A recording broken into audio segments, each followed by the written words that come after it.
kanyang tatay ang itinuturong pumatay sa kanyang 9 na taong gulang na anak sa Bandiangan, Iloilo.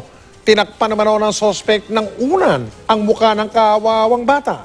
Nakatutok si Rafi Simas. Hindi na umabot ng buhay sa ospital ang isang batang babae sa Bandiangan, Iloilo matapos umano siyang takpan ng unan sa mukha ng kanyang sariling ama. Nangyari ang krimen pasado hating gabi nitong linggo sa kanilang bahay sa Barangay Aguspan. Ayon sa mga kaanak ng suspect na kinilalang si Rio Carmen, nagising na lang sila nang marinig ang suspect na umalis dala ang kanyang motorsiklo. Nang tingnan ng 9 na taong gulang na bata, hindi na raw ito humihinga. Pero nahuli rin agad si Carmen matapos maaksidente sa harap mismo ng istasyon ng pulis.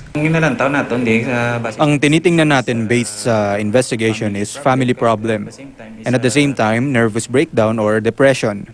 Ayon sa suspect, Sa sobrang galit na blanko ang isip ko sa time na yon, mahal ko naman at pinalaki pero dahil sa galit ko sa kanyang ina, halos lahat ginawa ko naman.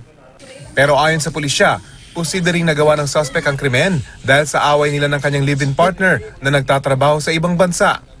Wala namang ideya ang pamilya ng suspect kung anong posibleng pinag-awayan ng mag-live-in.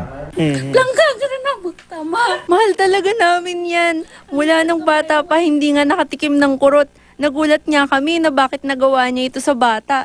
Mabuot siya, ang halin ka ng kamay. Mabuting bata ito. Mula ng bata, mahal ng kanyang mga magulang. Yung aligasyon niya Sinasabi niyang sineset up siya ng grupong Naked Weapon at sinasabi raw ng Naked Weapon na hindi sa kanya ang bata. Mahal niya raw ang bata at siya talaga ang nag-aalaga.